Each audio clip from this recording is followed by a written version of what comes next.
Praise the lord, హల్లెలూయా. దేవుని పరిశుద్ధ నామానికి స్తోత్రం కలుగును గాక.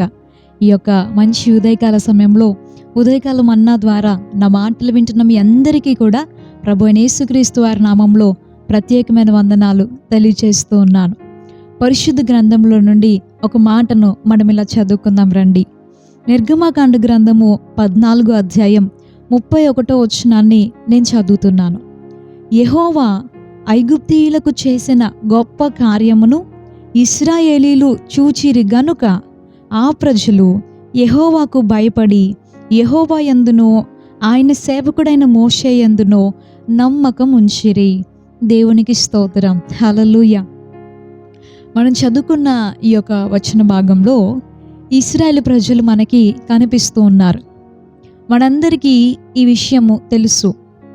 ఐగుప్తు దేశంలో వందల సంవత్సరాలు బానిసత్వంలో ఉన్న ఇశ్రాయేలు ప్రజలు బాధతో ఏడుస్తూ దేవునికి మొర్రపెట్టగా దేవుడు తన సేవకుడైన మోషేని పంపించి అద్భుతమైన కార్యాలను ఐగుప్తీయుల ఎదుట జరిగించి వారిని బయటికి తీసుకొని వచ్చారు. వారు ఐగుప్తు దేశంలో నుండి బయటికి రాగానే వారికి ఎదురైన మొట్టమొదటి ఆటంకము ఎర్ర సముద్రం. ఎర్ర సముద్రాన్ని చూడగానే వారందరూ కూడా సణిగారు, గొణిగారు, భయపడ్డారు. దేవుని యందు అపనమ్మకత్వంతో మాట్లాడారు. దేవుని సేవకునిగా ఉన్న మోషేను కూడా తమకు ఇష్టం వచ్చినట్టుగా మాట్లాడారు. కానీ మోషే దేవునికి ప్రార్థించడాన్ని బట్టి దేవుడు అద్భుతమైన రీతిలో ఎర్ర సముద్రాన్ని 2 పాయలుగా చేశారు. ఆరిన నేలను ఇశ్రాయేలు ప్రజలకి అనుగ్రహించారు. ఆ నీళ్లు గోడల వలె అటు ఇటు నిలబడినప్పుడు మధ్యలో వారి కోసం ఒక మార్గాన్ని దేవుడు సిద్ధపరిచినప్పుడు వారందరూ కూడా ఆశ్చర్యపోయారు. కేవలం ఇశ్రాయేలు ప్రజలు మాత్రమే కాకుండా ఇశ్రాయేలు ప్రజల్ని తరుముతూ ఉన్న ఐగుప్తు దేశపు ఫరో రాజు, అతని సైన్యం అంతా కూడా ఆశ్చర్యపోయారు. వారు కూడా మార్గం ఏర్పడింది కదా అని ఆ మార్గంలోకి వస్తే దేవుడు ఇశ్రాయేలు ప్రజలు అద్దరికి రాగానే సముద్రాన్ని మరలా మామూలుగా చేసేశారు. ఐగుప్తు దేశ సైన్యం అంతా కూడా ఆ సముద్రంలో మునిగిపోయింది అనే విషయము మనందరికీ తెలుసు. ఈ యొక్క గొప్ప కార్యము ఇశ్రాయేలు ప్రజల ఎదుట జరిగినప్పుడు ఐగుప్తీయులందరూ కూడా వారిని తరుముతూ వచ్చినా కూడా దేవుడు వారిని ఎలాగైతే నశింపచేశాడో, ఐగుప్తీయుల చేతిలో నుండి ఇశ్రాయేలు ప్రజల్ని ఎలాగున్న దేవుడు రక్షించాడో, ఈ విషయాన్ని చూసినప్పుడు ఈ మాటను రాయబడుతోంది. ఏమనంటే ఐగుప్తీయులకు చేసిన ఆ గొప్ప కార్యాన్ని ఇశ్రాయేలీలు చూశారంట. యెహోవా చేసిన ఆ గొప్ప కార్యాన్ని ఇశ్రాయేలు ప్రజలు చూచిరి గనుక వారు దేవుని యందును ఆయన సేవకుడైన మోషే యందును నమ్మకం ఉంచారు అని. ఇక్కడ మనం ఆగి ఆలోచిస్తే ఒక పదం మనకు అనిపిస్తుంది.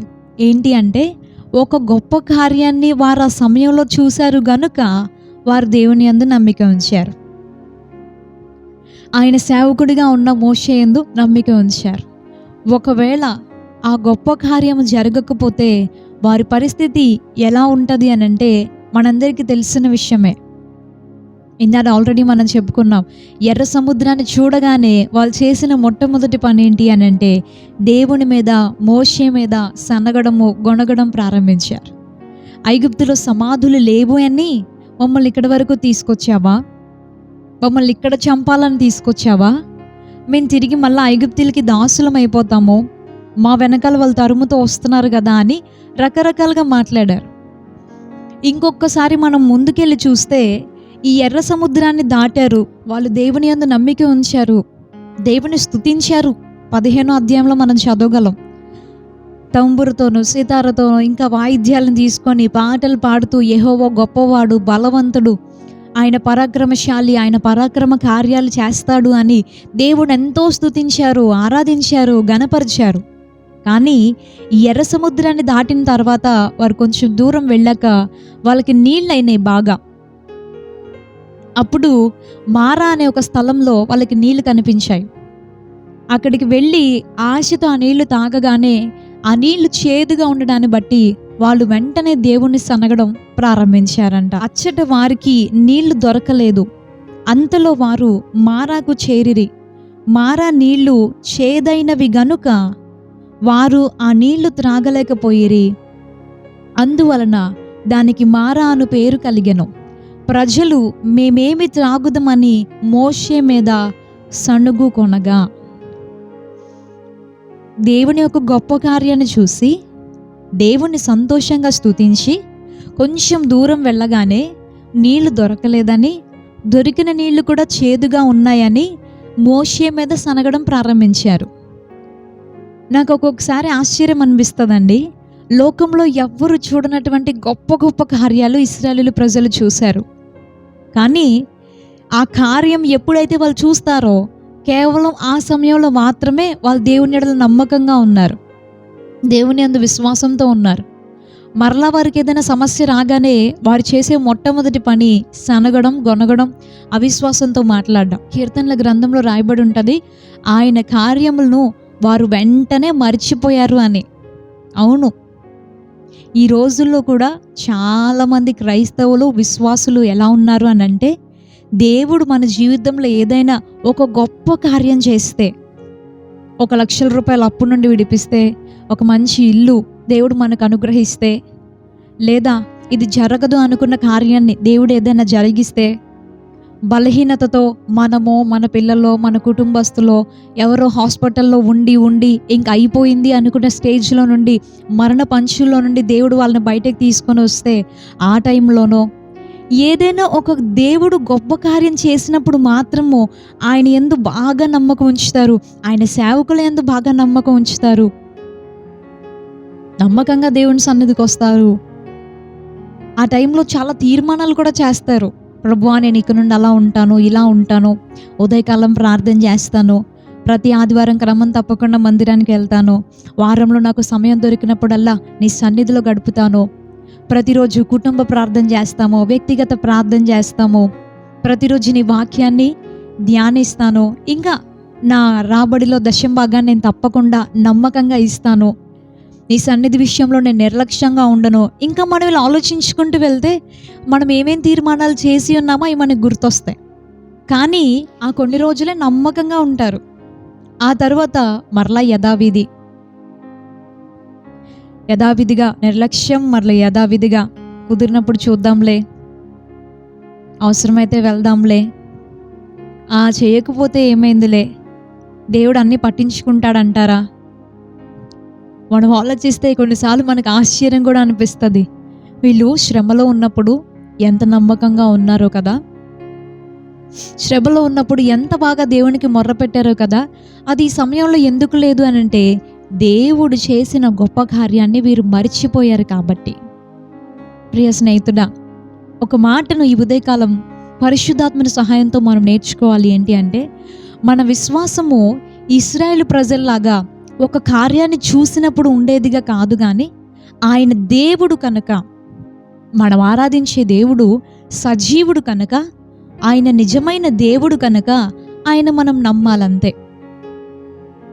ఒక తల్లిదండ్రులు బిడ్డలు తమను ఎలా ప్రేమించాలి అని ఆలోచిస్తారనంటే, వాళ్ళకి కొనిచ్చే గిఫ్ట్స్ని బట్టో, లేదంటే వాళ్ళు అడిగిన చాక్లెట్స్ని బట్టో, వాళ్ళకి బిస్కెట్స్ ఇవ్వడాన్ని బట్టో పిల్లలు తమల్ని ప్రేమించాలి అని వాళ్ళు కోరుకోరు.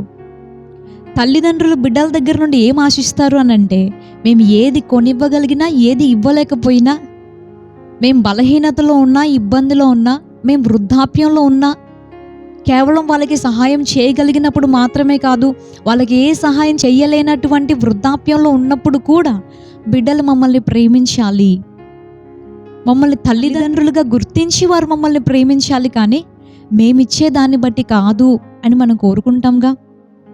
ఏమండి, ఈ లోకంలో తల్లిదండ్రులుగా ఉన్న మనుషులే బిడ్డల దగ్గర నుండి ఒక నిష్కపటమైన, నిస్వార్థమైన ప్రేమను ఆశిస్తే, నేను ఇచ్చేదాన్ని బట్టి, నేను చేసే సహాయాన్ని బట్టి కాదు, కానీ నిజంగా నన్ను ఒక తండ్రిగా, నన్ను ఒక తల్లిగా గుర్తించి నన్ను ప్రేమించాలి అని లోకంలో ఉన్న తల్లిదండ్రులే కోరుకుంటే, దేవుడు కూడా మన నుండి అదే కోరుకుంటాడు కదా. ఏదో మనకి దేవుడు ఆశీర్వదించి ఇచ్చే వాటిని బట్టో, మనకి చేసే కార్యాలను బట్టో, ఆయన యందు విశ్వాసం ఉంచేవారుగా మనం ఉండకూడదు, కానీ ఆయన చేసినా చేయకపోయినా ఆయన దేవుడు కాబట్టి, హల్లెలూయా, ఆయన్ని దేవునిగా గుర్తించి ఆయన్ని మనకు తండ్రిగా ఎంచుకొని ఆయన నిష్కపటంగా ప్రేమించాలి అని ఆయన మన నుండి ఆశిస్తూ ఉన్నాడు. కేవలం దేవుడు కార్యాలు చేస్తే ఆ కార్యాలను చూసి నమ్మే విశ్వాసము ఎక్కువ కాలం నిలబడదు. మరలా ఇంకో శోధన వచ్చినప్పుడు మరలా విశ్వాసం వచ్చేస్తుంది, మరలా సందేహం వచ్చేస్తుంది. మరలా దేవుడు ఏదైనా గొప్ప కార్యం చేస్తే మరలా కొంచెం నమ్మకత్వం, కొంచెం భయం దేవుని ఎడల కలగడం, మరలా తప్పిపోవడం, ఇదంతా కూడా ఒక డైలీ రొటీన్ లాగా అయిపోతుంది నేటి దినంలో ఉన్న క్రైస్తవులకి, విశ్వాసులకి. కానీ దేవుడు మన నుండి ఆశించేది అది కాదు. పరిశుద్ధ గ్రంథంలో అబ్రహాము గురించి మనందరికీ బాగా తెలుసు. ఆయన విశ్వాసులకు తండ్రిగా దేవుడు ఎందుకు ఎంచాడు అని అంటే, అతడు దేవుడు చేసే కార్యాలను బట్టి ఆయన యందు విశ్వాసం ఉంచలేదు. దేవుడు ఇస్సాకుని ఇస్తానని వాగ్దానం చేసి సంవత్సరాల తరబడి ఆ వాగ్దానం నెరవేర్పు జరగకపోయినప్పటికీ కూడా అతను విశ్వాసంలో బలహీనుడు కాలేదు అని దేవుని వాక్యం మనకి సెలవిస్తుంది. పరిశుద్ధ గ్రంథంలో మనం చూస్తే అపోస్తలుడైన పౌలు గారు రోమీలకు రాసిన పత్రిక 4వ అధ్యాయంలో మనకి మాటలు కనిపిస్తాయి. 18వ వచనం నుండి, నీ సంతానము ఇలాగు ఉండునని చెప్పిన దానిని బట్టి తాను అనేక జనములకు తండ్రి అగునట్లు నిరీక్షణకు ఆధారము లేనప్పుడు అతడు నిరీక్షణ కలిగి నమ్మెను. మరియు అతడు విశ్వాసమునందు బలహీనుడు కాక రమారమి 100 ఏండ్ల వయస్సు గలవాడై ఉండి అప్పటికీ తన శరీరము మృతతుల్యమైనట్టును శారా గర్భమును మృతతుల్యమైనట్టును ఆలోచించెను గాని అవిశ్వాసం వలన దేవుని వాగ్దానంను గూర్చి సందేహింపక దేవుని మహిమపరచి ఆయన వాగ్దానము చేసిన దానిని నెరవేర్చుటకు సమర్థుడని రూఢిగా విశ్వసించి విశ్వాసం వలన బలము నొందెను. అందుచేత అది అతనికి నీతిగా ఎంచబడెను. దేవునికి స్తోత్రం. దేవుడిచ్చిన వాగ్దానం నెరవేర్చబడడం ఆలస్యం అవుతున్నప్పటికీ కూడా విశ్వాసంలో బలహీనుడు కాలేదంట. విశ్వాసాన్ని బట్టి బలం పొందుకున్నాడంట.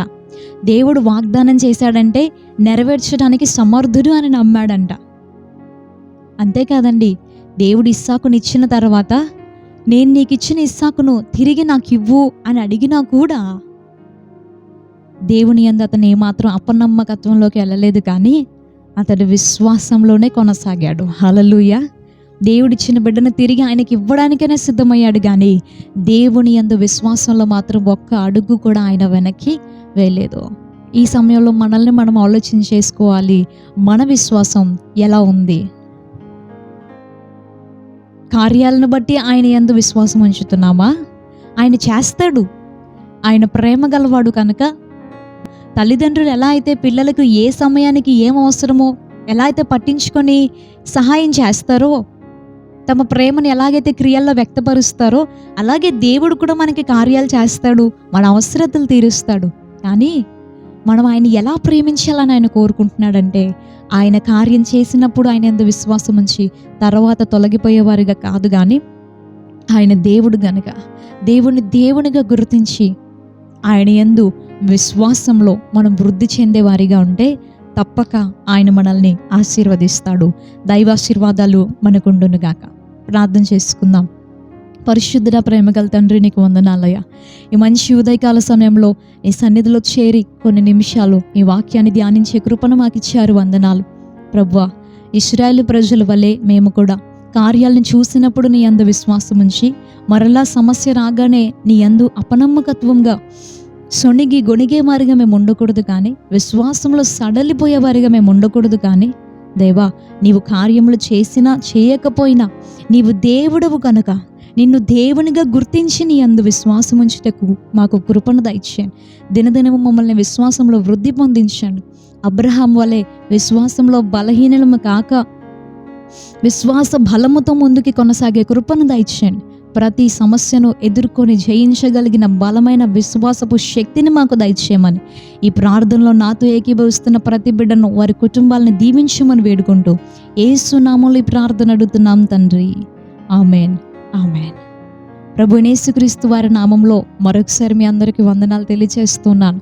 రేపు ఉదయకాల సమయంలో ఇదే సమయానికి మరల ఉదయకాల మన్నాలో మనం కలుసుకుందాం. అంతవరకు దేవుని మహాకృప మనందరికీ తోడైండును గాక. May God bless you. Thank you so much. Praise lord.